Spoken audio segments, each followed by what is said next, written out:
Was there ever an empire in Western history quite like Rome? For centuries, nations of the Western world have looked back on Rome as a model, with many later empires, from Charlemagne's realm to Mussolini's Italy, and even the vast empires of Britain, France, and Spain, drawing inspiration from its legacy. The very title Caesar, or Kaiser, remains synonymous with emperor in multiple languages, a testament to Rome's lasting influence. Yet, Rome's impact extends far beyond names and titles. Many European languages, including significant portions of English, trace their roots to Latin, the language of the Romans. And language is just one of many facets of daily life shaped by ancient Rome. What was Rome, truly? While most people know fragments of its history, the full story is rarely told. From its humble, and at times even infamous, beginnings as a small city-state to its rise as an unparalleled empire and its dramatic fall, Rome's history is one of legend, triumph, and tragedy. This video will take you through that entire journey. The mythical founding of Rome. Rome's origins are shrouded in both myth and history, with scholars still working to separate fact from fiction. While many details from its earliest days may be lost, legend provides fascinating insights. According to Roman myth, twin brothers Romulus and Remus, descendants of the Trojan hero Aeneas and sons of the god Mars and the princess Rhea Silvia, were condemned to death by their usurping uncle. Instead of being executed, they were set adrift on the Tiber River in a basket, only to be rescued and nursed by a she-wolf. A shepherd later took them in and raised them to adulthood. Upon discovering their true heritage, Romulus and Remus avenged their family by overthrowing their uncle and restoring their grandfather to power. Rather than staying in Alba Longa, they set out to build their own city. A dispute over its location and leadership ended in Romulus killing Remus. According to legend, on April 21st, 753 BC, Romulus founded Rome on the Palatine Hill, naming it after himself. To populate the fledgling city, Romulus welcomed outcasts, fugitives, and runaway slaves. However, Rome soon faced a demographic crisis. Its population was overwhelmingly male. When local women refused to marry Roman men, Romulus orchestrated the infamous rape of the Sabine women, abducting them from neighboring communities. This act sparked wars that could have doomed the young city, but the women themselves intervened, seeking peace to prevent the loss of both their new husbands and their birth families. Though much of this tale is legendary, it may reflect broader truths about Rome's early interactions with surrounding Italic peoples. Interestingly, despite their later self-image as a noble and disciplined people, Romans traced their origins to exiles and criminals. Rome before the Republic. Archaeological evidence confirms that the region around Rome was inhabited for thousands of years, with settlements dating back to at least 1000 BC. By the 8th century BC, Rome was a modest town, surrounded by other Latin communities and neighboring Italic groups like the Etruscans, Sabines, Umbrians, and Samnites. Meanwhile, Greek colonies in southern Italy exerted cultural and technological influence over the region. At this time, the dominant power in central Italy was not Rome, but the Etruscans. Though not a unified nation, they shared a common culture and often acted collectively. Rome likely did not merely imitate the Greeks, but also borrowed heavily from the Etruscans, who themselves had absorbed Greek influences. The city's location along the Tiber River provided natural defenses and placed it at the crossroads of key trade routes between the Etruscans and the Greeks. Between the 8th and 6th centuries BC, Rome remained a small city-state ruled, according to later Roman historians, by a succession of 7 kings. However, much of this early history is uncertain, with legend and fact deeply intertwined. The last of these kings, Tarquin the Proud, Tarquinius Superbus, ruled from 535 to 509 BC. The birth of the Republic. Tarquin's tyranny reached a breaking point when his son allegedly assaulted a noblewoman named Lucretia. Her tragic suicide incited a revolt led by Lucius Junius Brutus. The rebellion succeeded in expelling the royal family, and rather than appointing another king, the Romans vowed never to be ruled by a monarch again. Thus, in 509 BC, the Roman Republic was born. What did Rome become in this new era? The Republic's government was built around the principle of Senatus Populusque Romanus, SPQR, the Senate and people of Rome. While institutions like the Senate had existed under the monarchy, the transition to a republic marked a significant turning point. Power was now vested in two annually elected consuls, while the Senate, composed of aristocratic men over 30, provided guidance. The very word senator comes from senex, meaning old man, reflecting the Roman belief that governance was best left to elders. However, the Republic was far from a true democracy. Political power was concentrated in the hands of a privileged minority, the patricians, while the majority of the population, known as plebeians, had little influence. Below them were non-landowning citizens, women, slaves, and foreigners who had even fewer rights. Rome's early struggles and expansion. In its early years, the Republic was preoccupied with conflicts against neighboring communities, gradually extending its influence over central Italy. However, Rome was still far from the vast empire it would later become. At this stage, it was merely a minor city-state controlling roughly 10 square miles. It would take centuries of warfare, political evolution, and social upheaval before Rome emerged as the dominant power of the Mediterranean. One of the Republic's most significant internal conflicts was the conflict of the orders, a 200-year struggle in which plebeians fought for greater political representation. Over time, reforms such as the creation of plebeian tribunes helped balance power, though tensions between the social classes never fully disappeared. This is only the beginning of Rome's extraordinary transformation, from a small settlement on the fringes of civilization to the heart of an empire that would shape the Western world for millennia. To address crises efficiently, Rome introduced the concept of appointing a dictator, a role that, at the time, lacked the negative connotations it holds today. A dictator was granted full control over the government during emergencies, but was expected to step down after approximately 6 months. By the 4th century BC, the Celtic peoples of northern Italy and France, known as the Gauls, began moving southward. Historical records indicate that around 400 BC, a group of Gaulish Celts called the Senones, led by King Brennus, crossed the Alps and launched attacks on northern Italian settlements. Eventually, they reached Rome. The Romans attempted to defend their city, but at the Battle of Alea, they suffered a crushing defeat. The Gauls then proceeded to sack Rome, an event that led to the destruction of many earlier historical records. The Gauls, however, did not remain in Rome indefinitely. Plundering the city was sufficient for them. According to legend, a Roman general named Marcus Furius Camillus later confronted them, boldly declaring that Rome defended itself with iron, not gold. However, many historians believe the Gauls were actually bribed to leave.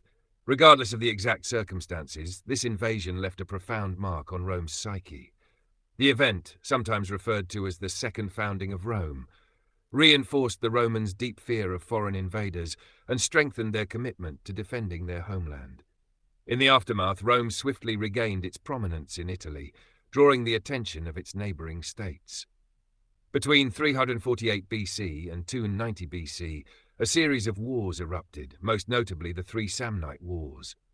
The Samnites, among Rome's earliest formidable rivals, sought control over central Italy. They formed alliances with various groups, including the Umbrians, Etruscans, and even the Gauls. Despite facing overwhelming odds, the Romans gradually gained the upper hand. The decisive moment came in 295 BC at the Battle of Sentinum, where Rome triumphed over a combined Samnite Gallic force. Though the Republic was becoming a dominant power, it did not yet function as a true empire. Conquered territories were not always fully annexed. Instead, Rome often established client states that retained some autonomy while offering military support or tribute. Nonetheless, Rome's growing influence made it clear that it had the potential to build a vast empire. To the south, Rome faced new challenges. The Greek colonies of Magna Graecia, scattered across southern Italy and nearby islands, were a formidable presence.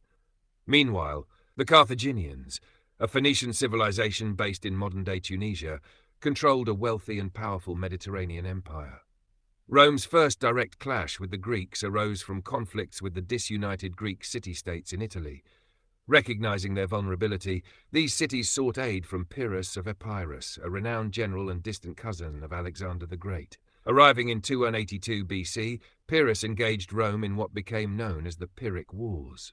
His army, including war elephants, an unfamiliar and terrifying sight for the Romans, secured victories at the battles of Heraclea and Asculum. However, these successes came at a steep cost, as Pyrrhus suffered significant troop losses. Unable to replenish his forces, He realized that Rome's ability to quickly recover and field new armies gave them a strategic advantage. This struggle gave rise to the term Pyrrhic victory, describing a win so costly that it is ultimately self-defeating. By 275 BC, at the Battle of Beneventum, the Romans finally defeated Pyrrhus, leading to the annexation of the Greek colonies in Italy. With the Greek threat subdued, Rome's ambitions extended further. However, standing in its path was the mighty empire of Carthage. The two powers had long been wary of each other, but disputes over Sicily soon ignited direct conflict. The First Punic War, beginning in 264 BC, lasted 23 years and became one of the largest wars fought up to that point. While Rome found early success on land, it struggled against Carthage's superior naval forces. Determined to bridge this gap, the Romans reverse-engineered a captured Carthaginian quinquereme, rapidly building a fleet capable of competing at sea. Carthage, meanwhile, placed its hopes in the brilliant general Hamilcar Barca, who used guerrilla warfare to frustrate the Romans for years. However, Rome ultimately secured victory at the naval Battle of Agates in 241 BC, forcing Carthage into a costly surrender. The war left Carthage weakened and financially strained, triggering internal rebellion. Seizing the opportunity, Rome annexed the islands of Sardinia and Corsica, further expanding its reach. Though Carthage accepted these losses, it did not forget them. Hamilcar Barca sought to rebuild Carthaginian strength by expanding into Iberia, modern Spain. Before departing, he made his 9-year-old son swear eternal hatred for Rome. That child would grow up to become one of history's greatest military commanders, Hannibal. For now, Rome and Carthage remained at peace, each focusing on separate affairs. Rome continued its campaigns in the north, while Carthage rebuilt its forces. However, by 220 BC, Hannibal had risen as a military leader, still harboring his father's deep resentment toward Rome. Patiently and meticulously, he devised a plan to strike back, a plan that would soon plunge Rome into one of the most defining conflicts of its history. Hannibal's first major move was to besiege Saguntum, a strategically important Greek city-state in Iberia that was allied with Rome. To the Romans, this Carthaginian aggression was a clear casus belli. Before long, war erupted, one that would prove far more devastating and draining for Rome than the First Punic War. Thus began the Second Punic War, one of the most significant conflicts in Roman history, and indeed one of the largest and most consequential wars of the ancient world. Hannibal had already demonstrated his brilliance as a commander and was unwavering in his ambition. However, a crucial question remained: how would he reach Rome? The Romans, now the dominant naval power in the Mediterranean, controlled the seas, making a direct maritime assault impossible.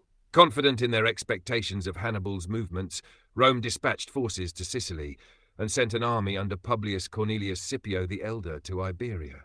But Hannibal defied expectations. Rather than attempting a naval invasion, he embarked on a bold and treacherous overland journey, marching his forces through modern-day France and crossing the Alps to strike Italy from the north. The Alpine crossing was brutal. Harsh cold, treacherous terrain, and hostile Celtic tribes took a devastating toll. Many men and animals perished, some losing their footing and plummeting to their deaths, others succumbing to the extreme conditions. War elephants, initially a key part of his strategy, were particularly vulnerable. By the time he reached northern Italy in October 218 BC, Hannibal had lost over half his army. Yet, despite these losses, his arrival caught the Romans completely off guard. Hannibal quickly replenished his forces with local Gallic allies, and a series of battles followed, each ending in disaster for Rome. At the battles of Trebia, 218 BC, and Lake Trasimene, 217 BC, the Romans suffered catastrophic defeats, losing around 30,000 men in each engagement. Alarmed by these losses and recognizing Hannibal's tactical genius, the Roman Senate appointed a dictator, Quintus Fabius Maximus Verrucosus, later known as Fabius.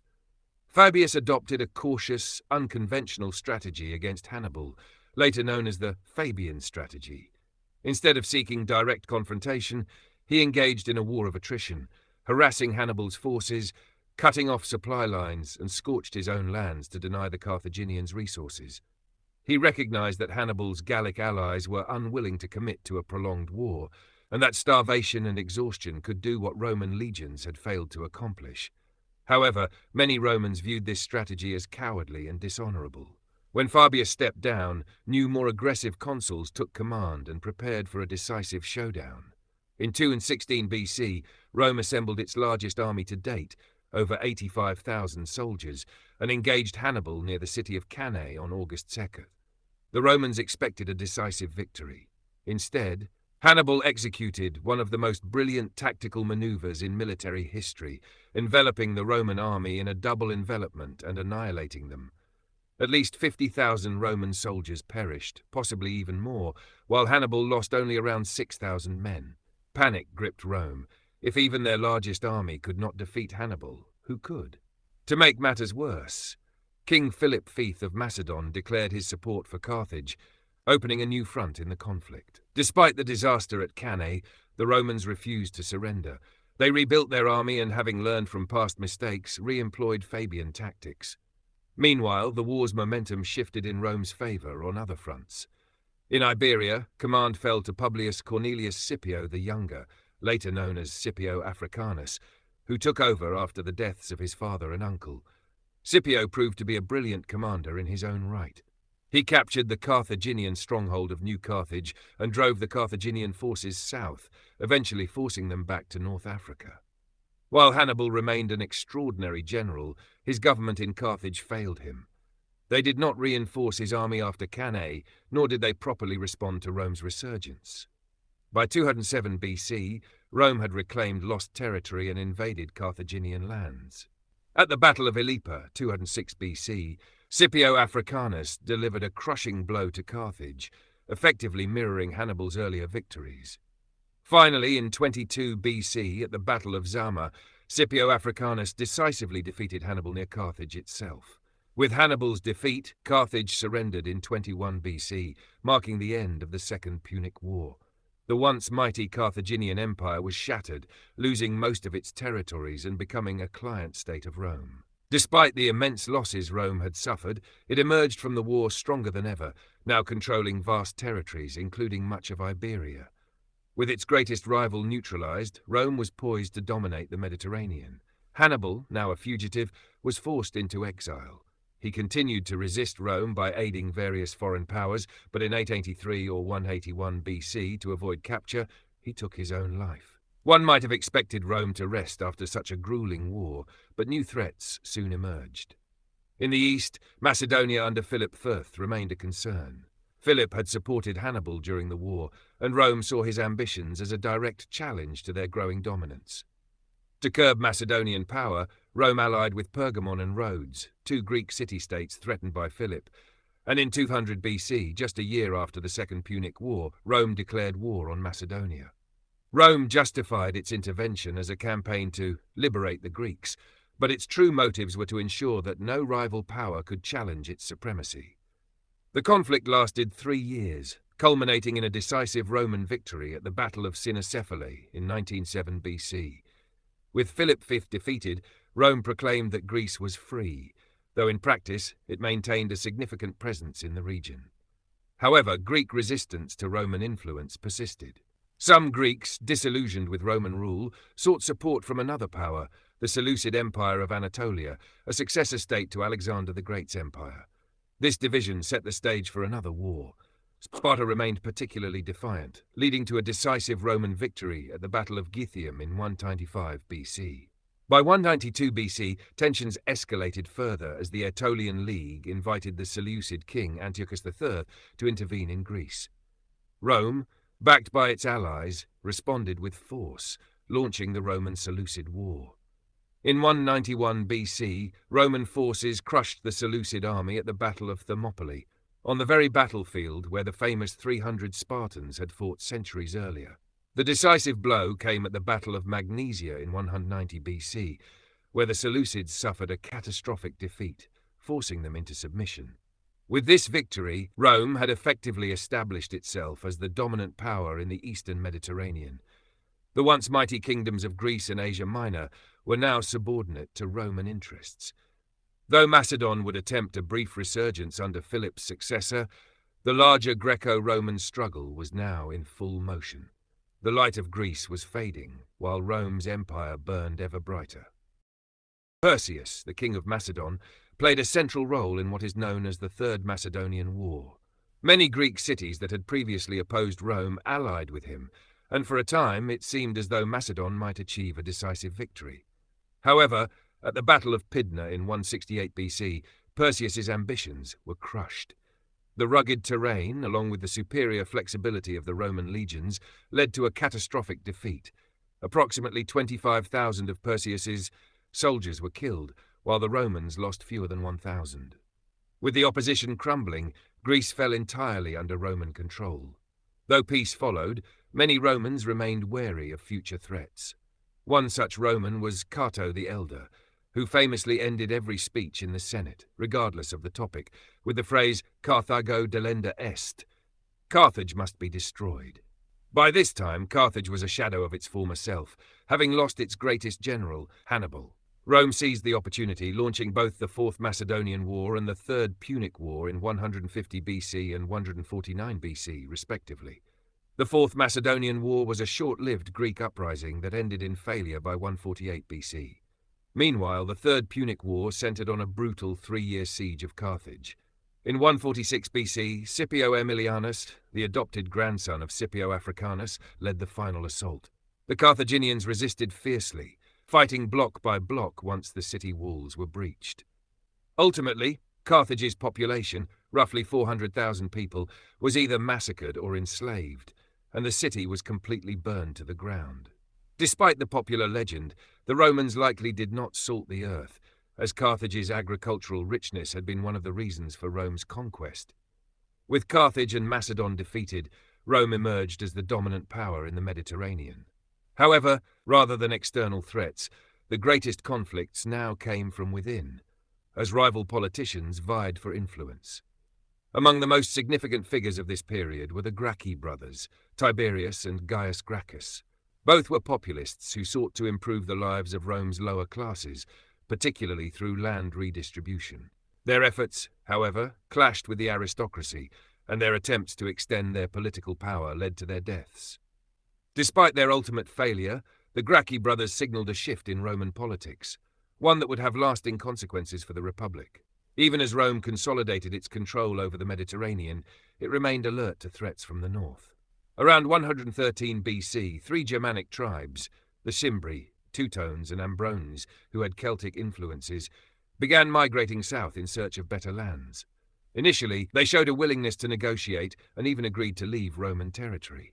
However, when the Roman commander Gnaeus Papirius Carbo attempted to ambush them, the tribes, having anticipated the attack, countered with devastating results.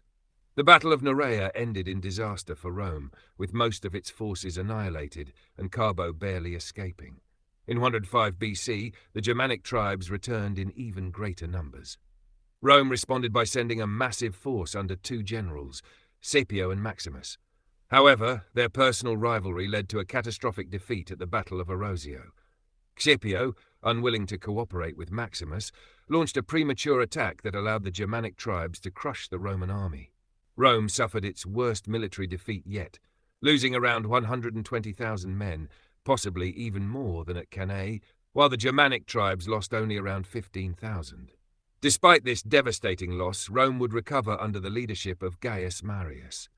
A proven commander from the North African campaigns, Marius was elected consul in 104 BC and re-elected 4 more times consecutively, ultimately serving 7 terms in his lifetime. His success stemmed from a series of military reforms. He transformed Rome's army into a professional standing force rather than one assembled only in times of war. More importantly, he eliminated property requirements for enlistment, allowing the poor to join. This not only expanded the recruitment pool, but also created an army more loyal to its generals than to the Roman state. Soldiers now carried their own supplies, earning them the nickname Muli Mariani, Marius's, mules, but also increasing their mobility and endurance. When the Germanic tribes returned in 103 BC, their objective was clear: to sack Italy. However, at the Battle of Aquae Sextiae, Marius's reformed legions proved their effectiveness by annihilating 90,000 enemy warriors and capturing another 20,000. 2 years later, at the Battle of Vercellae, he decisively crushed the Cimbri, killing around 60,000 of them and effectively ending the war. Marius returned to Rome as a hero, but his political ambitions proved problematic. To maintain his power, he resorted to bribery and even assassination. Ironically, the very reforms that had saved Rome also set the stage for the Republic's downfall. With generals now responsible for their soldiers' welfare and pensions, armies became more loyal to their commanders than to the Senate, paving the way for future civil conflicts. By the 90s BC, Rome faced another major challenge, this time from within its own territories. A rebellion erupted among the Italian allies, who had long fought for Rome but were denied citizenship. After bitter fighting, the Senate ultimately conceded, granting citizenship to those who laid down their arms. However, peace, but the Samnite rebels, led by their own faction, continued to resist, aiming to establish an independent state. Pursuing them was the Roman general Lucius Cornelius Sulla. Sulla played a crucial role in bringing the social war to an end and was rewarded with the consulship in 88 BC. That same year, the First Mithridatic War erupted in the east when Mithridates VI, the king of Pontus, a Persian state in modern Anatolia, invaded Roman territory and massacred Romans in one of history's earliest recorded genocides. As consul, Sulla prepared to lead an army against this threat, but the aging Marius, seeking one final campaign, seized command. Sulla refused to accept this and took an unprecedented step. He gathered his forces and marched on Rome itself to depose Marius. This act was illegal, shocking, and sacrilegious, but it succeeded, forcing Marius to flee to Africa. With control secured, Sulla resumed his campaign in the east. However, in his absence, Marius and his ally Cinna launched their own march on Rome, overthrowing Sulla's supporters. Marius, now in his 7th consulship, died of old age within weeks, and Cinna was later stoned to death. Meanwhile, Sulla was victorious in Anatolia, and upon his return, launched a second march on Rome, defeating his rivals in a brief civil war. In the aftermath, he took on a title unprecedented in Roman history, dictator for life. With absolute power, Sulla ruled harshly, but focused much of his time on preventing future leaders from repeating his actions. Ironically, after just a year, he voluntarily resigned his dictatorship, served another term as consul, and retired. Yet his and Marius's actions had already set a dangerous precedent. A new form of government was on the horizon, and the man who would ultimately dismantle the Republic had already been born, Gaius Julius Caesar. The 1st century BC was a turbulent time for Rome. 2 more Mithridatic wars were fought in the east, draining resources. In 73 BC, a massive slave uprising, led by the Thracian gladiator Spartacus, spiraled into full-scale rebellion before being crushed by Marcus Licinius Crassus in 71 BC. Around the same time, a separate revolt in Iberia was subdued by Gnaeus Pompeius, better known as Pompey. Both Crassus and Pompey gained significant prestige, and in 70 BC they served as consuls together. The Mithridatic Wars finally ended in 63 BC, securing Roman expansion into Anatolia and the Middle East. That same year, Pompey captured Jerusalem, and Cicero, Rome's greatest orator, became consul. Cicero famously thwarted a coup attempt by Catiline, though political violence, bribery, and corruption remained rampant. Against this backdrop, Crassus and Pompey allied with a rising political star, Julius Caesar. Though from a minor noble family, Caesar was well educated, an exceptional orator, and politically ambitious. In 60 BC, he joined forces with Crassus and Pompey, forming the first triumvirate. Their influence propelled Caesar to the consulship in 59 BC. He then launched his military career in earnest, beginning the Gallic Wars in 58 BC. Over the next 8 years, he conquered much of modern France, encountering Germanic tribes and even venturing into Britain and Germania. His success was due in part to his exceptional leadership. Caesar fought alongside his men, earning their loyalty. In an era when Roman soldiers were often more devoted to their generals than to the Republic, Caesar's presence in battle solidified their trust. However, political instability in Rome worsened. In 53 BC, the triumvirate fractured with Crassus's death at the Battle of Carrhae against the Parthians. Around the same time, Pompey's wife, Caesar's daughter Julia, also died, severing their bond. Pompey grew increasingly independent, and tensions with Caesar escalated. By 52 BC, Pompey was sole consul, while Caesar, still in Gaul, faced a formidable enemy, the Gallic chieftain Vercingetorix. Uniting various Gallic tribes, Vercingetorix waged a fierce resistance, even defeating Caesar at Gergovia. However, in 52 BC, Caesar secured ultimate victory at the Battle of Alesia, bringing Gaul under Roman control. Returning to Rome, Caesar faced an ultimatum: disband his army or be declared an enemy of the Republic. Refusing to surrender his power, he made a fateful decision. In 49 BC, he led his legions across the Rubicon River, an act of war against Rome itself. As he crossed, he is said to have uttered, "Alei acta est," the die is cast. This signaled the beginning of yet another Roman civil war. His old ally Pompey fled to Greece, where Caesar pursued him. The two forces clashed at Pharsalus, where, despite being outnumbered, Caesar emerged victorious. Pompey fled to Egypt, seeking refuge, but before he could reunite with Caesar, he was assassinated by Egyptian forces loyal to Caesar.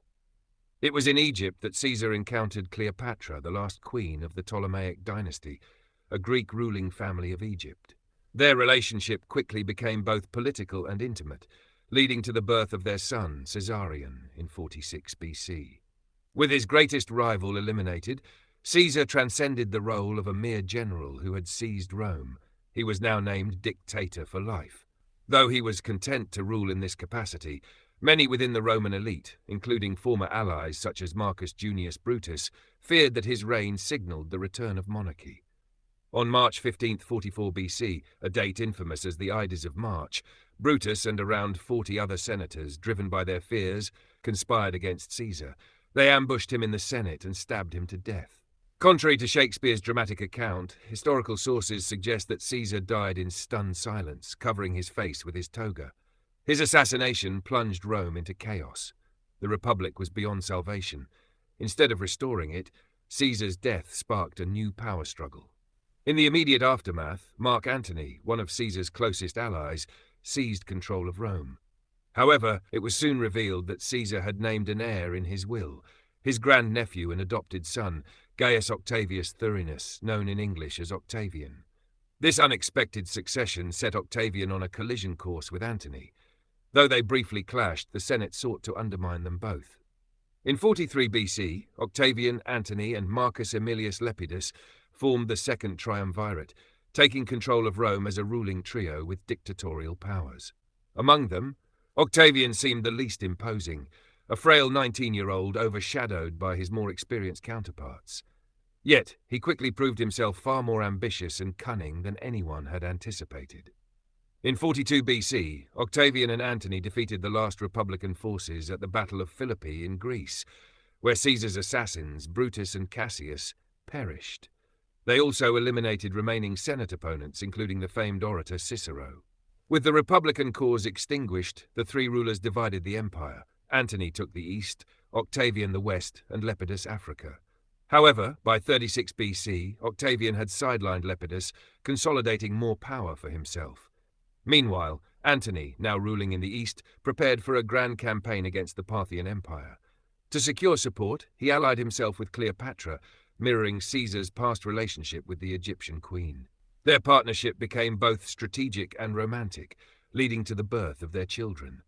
However, by 32 BC, tensions between Octavian and Antony had escalated into an inevitable conflict. Each sought total dominance over Rome, and their rivalry culminated in the final war of the Roman Republic. The decisive moment came in 31 BC at the Battle of Actium, a massive naval engagement where Octavian's forces crushed Antony and Cleopatra's fleet. Defeated and pursued, the lovers fled back to Egypt, where they ultimately took their own lives. With their deaths, Octavian emerged as the undisputed ruler of Rome. Now in his 30s, Octavian had achieved what no Roman before him had, complete and unchallenged authority over the empire. In 27 BC, he adopted the title Augustus Caesar, marking the official beginning of the Roman Empire. Though Rome was now an empire in all but name, Augustus maintained the illusion of a functioning republic, carefully crafting an image of shared governance between himself, the Senate, and the people. However, in practice, his power was absolute. Rejecting the title of Rex King, he instead styled himself Princeps First Citizen, while consolidating key offices and stacking the Senate in his favor. Augustus's reign marked the beginning of the Pax Romana, a period of relative stability lasting over 200 years. While not entirely peaceful, as Rome still waged wars on its frontiers, internal conflicts were significantly reduced. It was during Augustus' rule, in the Roman province of Judea, that Jesus of Nazareth was born, a figure whose life and teachings would profoundly impact history. Though traditionally marking the division between BC, before Christ, and Anno Domini, historical estimates suggest Jesus was likely born around 4 BC. Christianity, which would later become the dominant faith of the empire, was still in its infancy, and Augustus himself never knew of Jesus. At the time, only one Son of God was acknowledged in Rome, Augustus, whose adoptive father, Julius Caesar, had been deified. Despite overseeing a golden age of Roman expansion and cultural flourishing, Augustus spent much of his reign at war. He sought to extend Rome's dominion into the Balkans, the Near East, North Africa, and the rest of Iberia. However, his most infamous campaigns took place in Germania, the frontier of the known world to Rome.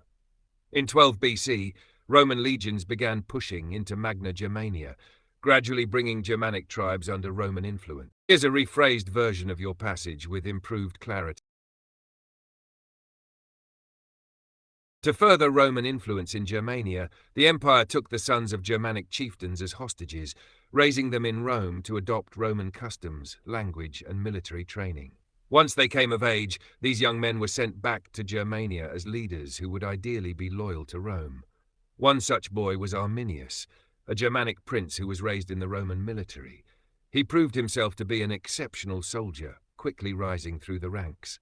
In 7 AD, Arminius was assigned to accompany the Roman general Publius Quinctilius Varus on a military campaign into Germania. However, this mission forced him to make a life-changing decision. Would he remain loyal to Rome, or would he reclaim his Germanic heritage? By September of 9th AD, Arminius had made his choice. Secretly rallying his people, he orchestrated an elaborate deception, luring the Roman legions into a dense, swampy forest under the pretense of quelling a rebellion. There, his forces ambushed the Romans in what became the infamous Battle of the Teutoburg Forest. Known to the Romans as Clades Variana, the Varian disaster, this battle resulted in the near-total annihilation of 3 Roman legions, with approximately 20,000 soldiers killed. The few survivors were either tortured or sacrificed in brutal rituals. The devastating loss deeply shook Rome. Upon hearing the news, Emperor Augustus was said to have repeatedly struck his head against a door, crying out in despair, "Quintilius Varus, give me back my legions." Though Rome had suffered greater losses in past battles, Teutoburg was strategically catastrophic. It marked the end of Rome's ambitions to fully conquer Germania, effectively setting the empire's frontier at the Rhine River. Although Roman forces would cross the Rhine in later campaigns, they would never establish lasting rule beyond it. Augustus continued to rule until his death in August 14th AD, at the age of 75. His reign left a profound impact on Rome, but his passing raised an age-old question: who would succeed him? Unlike later European monarchies, Roman emperors were not always chosen based on strict hereditary succession. The empire still viewed itself as a republic, and the process of selecting a new ruler was often uncertain and contentious. While power often passed to family members, the approval of both the Senate and the military was also crucial. In this case, Augustus had prepared for succession, ensuring that his adopted son, Tiberius, would take the throne. Tiberius, once a skilled military commander, reluctantly became emperor. His reign was marked by paranoia, frugality, and a general lack of ambition compared to his predecessors. He achieved little and grew increasingly unpopular, ultimately dying in 37 AD, possibly assassinated by his own successor. That successor was Caligula, one of Rome's most infamous rulers. His reign quickly descended into chaos, with ancient sources describing him as a mad tyrant. Among the most notorious claims, he brought his horse to dinner and allegedly planned to make it a consul, engaged in incest with his sister, declared himself a living god, ordered the execution of innocent people for amusement, and even declared war on the god Neptune, commanding his soldiers to gather seashells as war trophies. However, some modern historians believe that some of his actions had a political purpose, such as humiliating the Senate or disciplining his troops for disobeying his orders to invade Britain. Regardless of intent, Caligula's behavior made him widely despised. In 41 AD, his own bodyguards, the Praetorian Guard, assassinated him. Afterward, they found his uncle, Claudius, hiding behind a curtain and unexpectedly declared him emperor. Claudius proved to be a competent ruler. He sought to complete what Julius Caesar had once attempted, conquering Britain. In 43 AD, he launched a full-scale invasion, leading to the establishment of the Roman settlement Londinium, modern London. Unlike previous conquests, the subjugation of Britain took nearly 40 years and was fraught with difficulties, at times nearly ending in failure. Claudius made significant gains in Britain and strengthened the empire's administration, but his personal life proved his undoing. In 54 AD, he was possibly poisoned by his wife, Agrippina the Younger, who sought to ensure that her son, Nero, would succeed him. Nero's reign would be defined by extravagance, cruelty, and rebellion. In 60 AD, the death of Prasutagus, king of the Iceni tribe and a Roman ally, sparked a crisis. The Romans ignored his will, which split his kingdom between his daughters and Rome, and instead seized all of his lands. His wife, Boudica, protested, only to be brutally beaten while her daughters were raped. Seeking vengeance, Boudica united the Iceni with the neighbouring Trinovantes tribe, leading a fierce rebellion against Rome. Her forces burned multiple Roman settlements, including Londinium. However, in 61 AD, the Roman army decisively crushed her rebellion. To further Roman influence in Germania, the empire took. In 61 AD, Boudica's forces were decisively defeated at the Battle of Watling Street. Shortly afterwards, she died, possibly by suicide or from illness. 3 years later, in 64 AD, a massive fire devastated much of Rome. While many accused Emperor Nero of orchestrating the disaster, the true cause remains uncertain.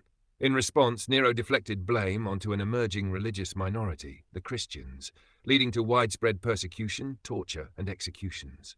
This was just one of many instances of cruelty that defined his rule. His increasingly erratic behavior ultimately led to his downfall, and in 68 AD, facing rebellion and the threat of assassination, he was forced to take his own life. With his death and no clear successor, the Julio-Claudian dynasty came to an end.